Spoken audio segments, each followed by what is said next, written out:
ამ წუთებში თბილისის მთავრობის ხდომა იწყება, პირდაპირ ეთერში ვრთავთ კახა კალაძეს.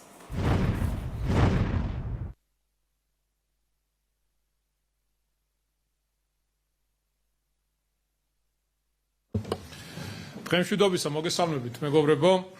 დღეს ჩვენ ვიმყოფებოდით ისნის რაიონში, ეგრეთ წოდებულ სამგორის პარკში, სადაც თბილისის მერიისა და კულტურის სამინისტროს ერთობლივი ძალისხმევით მეფე ერეკლე მეორის ღვაწლის უგდავსაყოფად ცნობილი მოქანდაკის მერაბიშვილის ესკიზის მიხედვით შექმნილი მონუმენტი განთავსდა.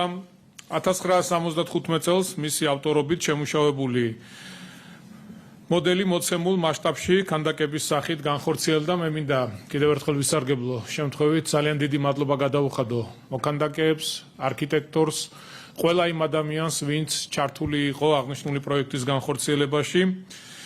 ძეგლი სამშობლოსთვის დაუღალავ მებრძოლს ეძღვნება, რათა არასდროს მიეცეს დავიწყებას ხალხისთვის საყვარელი მეფის სახელი. ნამუშევარი სივრცეს რეკრეაციის გარდა კულტურულ ისტორიულ მნიშვნელობასაც ანიჭებს.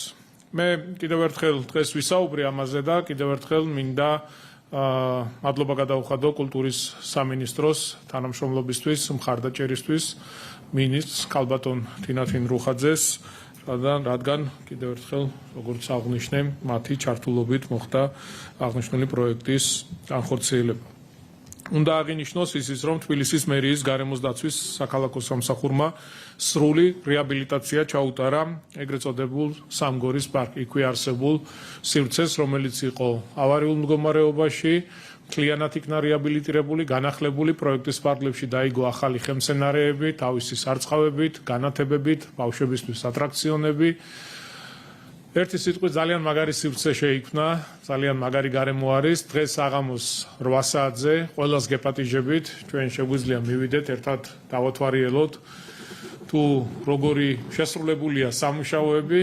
გარდა ამისა, გაიმართება ჯგუფ ურსას კონცერტი და გეოდებით ყველას, დიდს თუ პატარას ისნის რაიონში, სადაც ერეკლე მეორის ძეგლი გაიხსნა დღეს დილით, მანდვე მოწესრიგებული კიდევ ერთი რეკრეაციული სივრცე შეემატება და შეემატა ჩვენს დედაქალაქს, რაც ძალიან კარგია.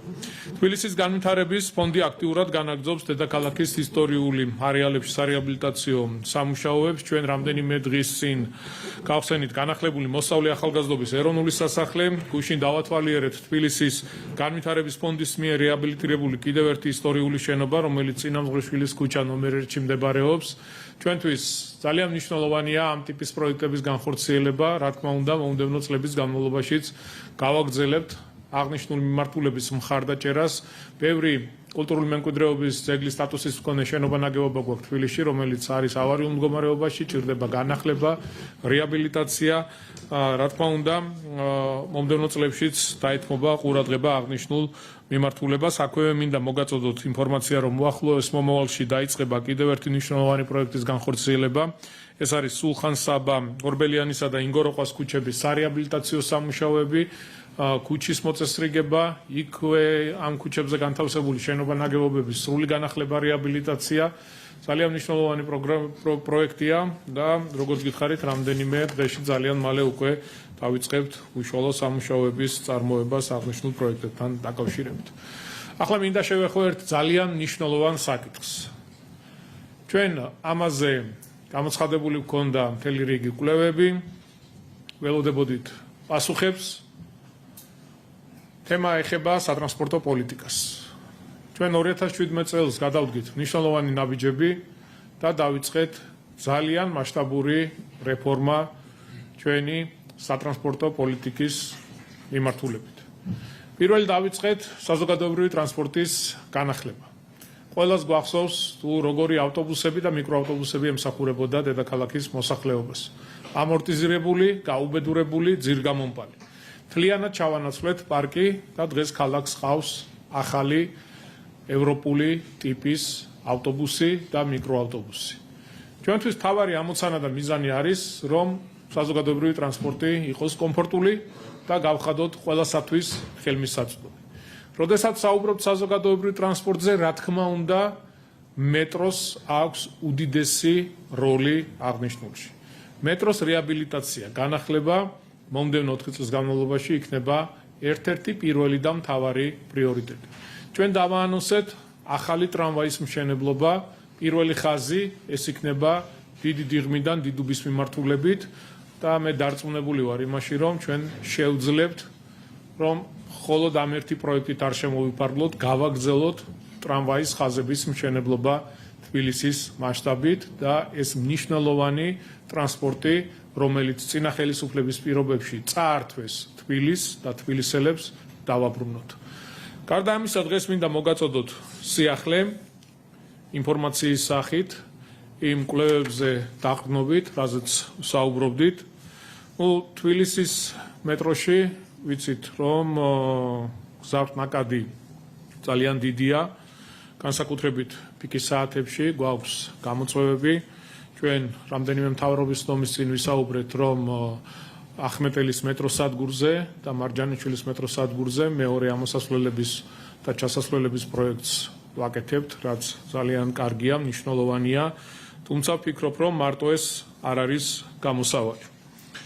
მინდა მოგაწოდოთ ინფორმაცია მეტროს პირველ ხაზთან დაკავშირებით, როგორც ახმეტელის მეტროსადგურზე, ასევე ვარკეთილის მეტროსადგურზე განხორციელდება ახალი პროექტი, რაც მოგცემს იმის შესაძლებლობას, რომ პირველ ხაზზე თითო სადგურით ორივე მიმართულებით დავაგრძელოთ აღნიშნული მეტრო, რაც ძალიან მნიშვნელოვანია. მოგაწვით დეტალურ ინფორმაციას, რაც შეეხება ვარკეთილის მიმართულებით, პერსპექტიული დაგრძელების ჯამური სიგრძე იქნება კილომეტრი და 200 მეტრი. ახალი მეტროსადგური დილის პიკის საათში მიიზიდავს 4500 მგზავრს, მაგალითისთვის ჰუალინგის ვარკეთილის მიმართულებით დღიური მინიმალური მზარდნაკადია 66,000 ადამიანი, რომელთა ნაწილი შეძლებს გადანაწილდეს და გამოიყენოს ახალი მეტროს სადგური. სადგურის დამატებით ასევე შემცირდება საზოგადოებრივ ტრანსპორტში დახარჯული ჯამური მგზავრობის დროც დაახლოებით 576 საათზე არის საუბარი, რაც ქსელის განტვირთვის დამატებითი შესაძლებლობა. რაც შეეხება გლდანის მიმართულებას, აქ პერსპექტიული ხაზი დაგრძელდება კილომეტრი და 100 მეტრით.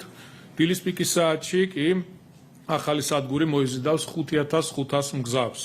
უკვე ჩატარებული კვლევების მონაცემებით ახმეტელის თეატრის მიმდებარედ გადამსვლელ მგზავრთა რაოდენობა დილის პიკის საათში შემცირდება 4460 მგზავრით, ხოლო ზოგადად გლდანის რაიონიდან მგზავრთნაკადი 11000-ით მოიმატებს.